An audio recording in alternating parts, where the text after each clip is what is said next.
What's good, YouTube? Welcome back to the channel. Welcome back to another reaction video. We got the unexpected rise of Puka Nacua. Let's check this out.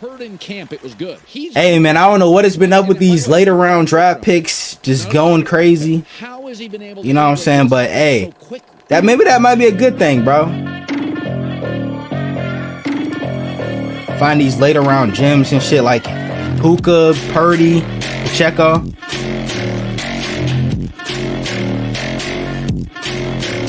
Nah, bro, this catch had me fucking sick, bro. Offensive Rookie of the Year award. He broke the record for most catches in a season and most yards in a season by a rookie. I mean, literally nobody else has ever done that to the amount that he did. But knowing the NFL, they're going to simply give the award to CJ Stroud simply because he's a quarterback. Not to take anything away from CJ, but Puka simply put had a much better season. And Puka was drafted in the 5th round, came in the first week as the #1 option. I mean, but you can, you know what I'm saying, give that edge to CJ because they completely turned around the Houston Texans. You know what I'm saying? Like, CJ really had a huge, much bigger impact on the Texans than Puka had on the Rams. Not to say that Puka didn't have a big impact, you know what I'm saying, because he stepped up when Cooper Kupp was injured. But I would say that CJ had a much bigger impact because they did go to the divisional round in the playoff last year. Yards in his first week. In CJ's first week, mind you, he did play the Ravens, but I think he didn't even put up a touchdown in that week. No, because we had the best defense in the league, bro. The Texans only Come on, 9 points against the Ravens off straight field goals, losing 25. But of course, that was his first game. He experienced a lot of hardships and failures in his life, just as any other young boy. When he was just 11 years old, his father tragically passed away. His father was the one who first introduced him and his 3 siblings to the game of football.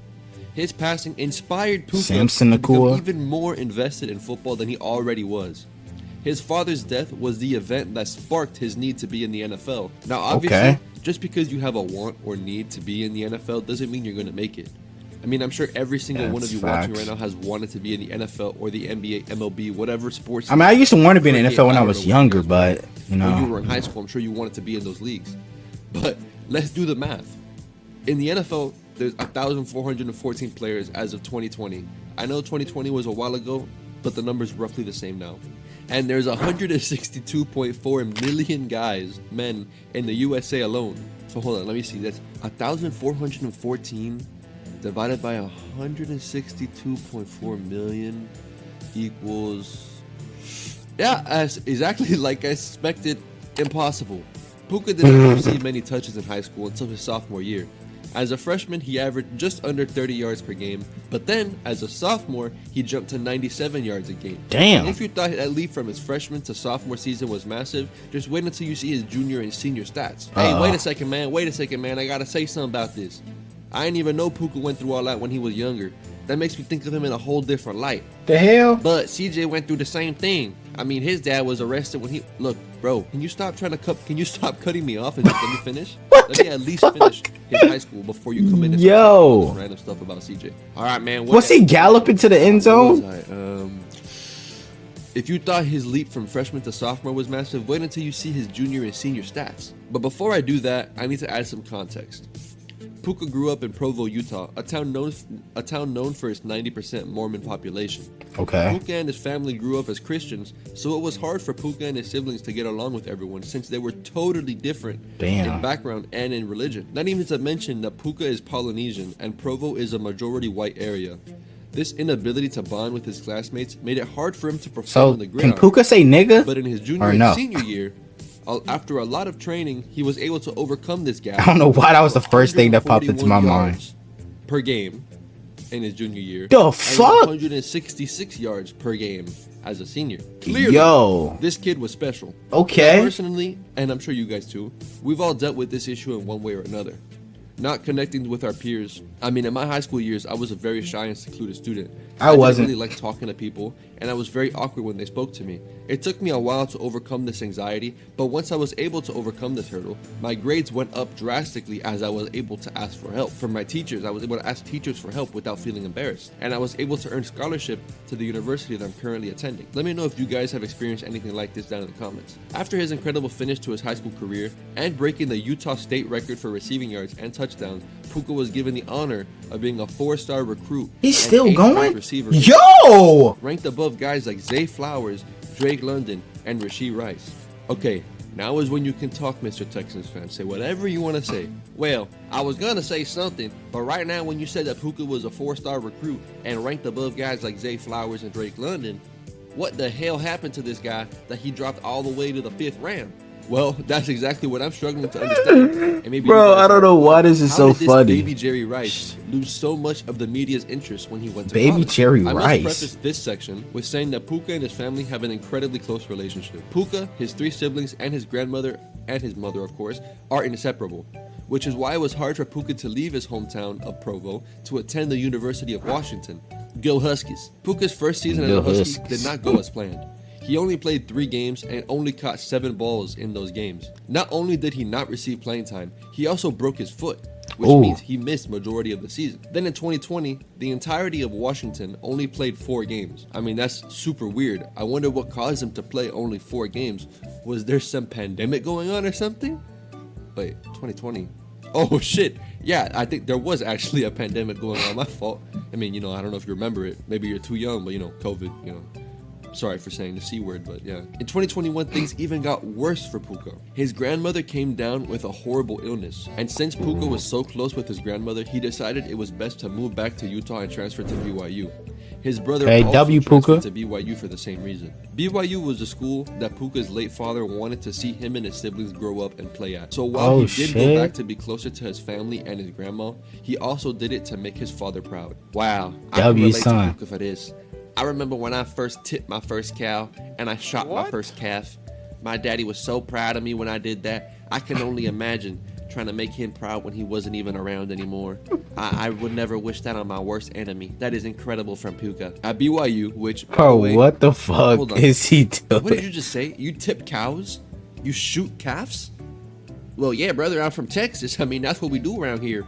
Yeah, you ever seen the movie Cars? Tractor tipping? We created that. Okay, this video just went left real quick, bro. Puka had a better career. In his junior season, he caught 43 balls for 805 yards, and as a senior year, he caught 48 for 625. But neither of these seasons are anything spectacular for someone that was once ranked 8th overall in his class and was a 4-star recruit. I mean, he wasn't Justin Jefferson or Devontae Smith, but he did have a good enough season to declare for the draft. Okay, Mr. Texans fan, are you still there? Yes, I'm here. Can you do a quick recap for anyone that skipped forward to the draft section or just wasn't paying attention? Well, alright. I mean, let's see. Puka was born in Utah. His father died when he was 11. He had a great high school career, which led him to declare for Washington, but then he had to move back to Utah when his grandma got sick, leading to him having 2 breakout seasons and then declaring for the draft. Did I miss anything? Oh yeah, his brother Samson also played with him at BYU. Alright, that was great, honestly. You missed a couple things, but not important. You basically got all the important bits. So now we're at the NFL draft. Damn, what a catch. Hundreds of teenagers' lives changed forever. And for Puka, it was the same. He just, had to wait a little bit longer than most. There were 19 receivers taken before he heard his name called. Yes, 19. It's crazy to think that all 32 NFL teams passed him at least 4 times before he was finally drafted 117th overall by the Los Angeles Rams. Hey, Puka, Les Snead, Los Angeles Rams. How you doing? You doing all right? Doing good. Life is good. Well, here's what I want to say. What if we draft you with the 43rd pick here in the 5th round? That make your day a little better? That would make my day great. And since we're doing a little competition here between CJ and Puka, I just want to say CJ was drafted 2nd overall. Right, Mr. Texas? Yeah, 2nd overall. That's right. 2nd overall.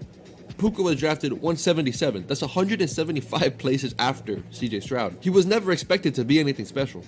I mean, his draft profile literally had him labeled as a special teamer before he had ever even taken a snap. Wow. That's never a good sign for a player. Now, of course, you can make a decent living as a special teamer, but we know Puka now. We know he wants to fulfill his dream of being an NFL receiver, not a gunner, and also make his father and family proud. After being drafted, Puka's life began to take shape. Looking back at Puka's stats, I cannot believe he was even given an opportunity to play as a starter. I mean, even in preseason, he only played 1 game and only had 32 yards on 5 targets in that 1 game. It was not a very good outing for him, and the Rams had players that were drafted higher than him and were getting paid drastically more than him in Cooper Kupp and Tutu Atwell. Luckily for Puka, Cooper Kupp got hurt at the beginning of the NFL season, which paved the way for Puka Nacua. So if Cooper Kupp wouldn't have gotten hurt, would Puka have had the type of season that he did? That's kind of crazy to think about. I'm not even gonna lie. Puka had 119 yards on 10 catches. Over 10 yards per catch. And I mean, just listen to how the media reacted after his very first game. Peter Schrager. 25 catches through 2 weeks. That's an NFL record for kids. Now listen, here's the crazy part. If you go and you look at day 3 picks, which he is, and you say 25 catches through 2 games, what's the record for 3 games? He would already have it. What's the record for 4 games? He would already have it. So wow. Most catches ever to start an NFL career as a day 3 pick through 4 games. We've only had 2 games. All right, man, look. I know nobody knew this kid was going to be anything good. I mean, there was nobody in the entire world that could have predicted Puka freaking Nacua would be anything good. Yeah, he had a great season, but I still believe CJ Stroud deserves it more than that boy. I mean, he led my favorite team to the playoff. Puka Nacua didn't lead nothing. What do you mean Puka didn't lead nothing? Puka has the most receiving yards and receptions by a rookie of all time. And what do you mean nobody knew this kid was going to be good? One man and his team knew he was going to be good. Sean McVay and the Rams draft team. It seems like the Rams knew Puka would develop into something amazing ever since the NFL draft. Here's a clip of them talking about Puka. I think this guy would be really good for us, Les.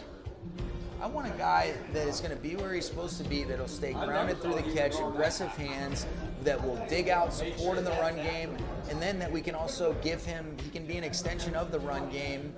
Jeez, take the whole draft. This guy can be a functional piece of an offensive operation.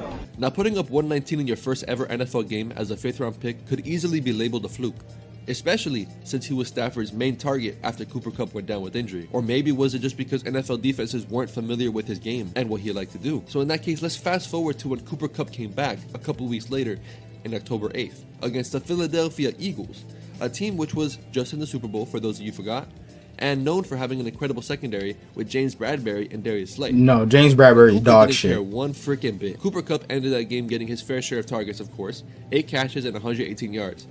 So then there's no way. Wait, isn't Bradberry hurt now too? Amount of stats. But he did. Nacua had 7 receptions, 71 yards, and a touchdown.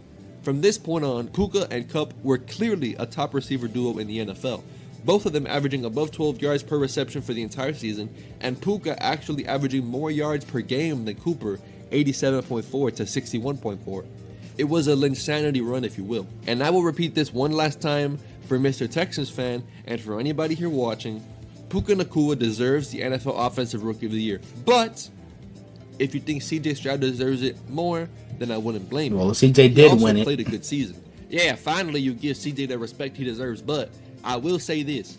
Puka Nacua, after listening to all of your arguments, I do think Puka deserves it more because he was drafted super late in the draft, and he did break more records than CJ, so I wouldn't be mad if Puka got it either. Personally, I want CJ to get it, but I wouldn't be mad. And hey, don't you have a video on CJ? Oh damn, thank you for reminding me. And if you want to see my video discussing CJ's journey to the NFL and him potentially winning Offensive Rookie of the Year, then click the video on the screen, and I will see you there.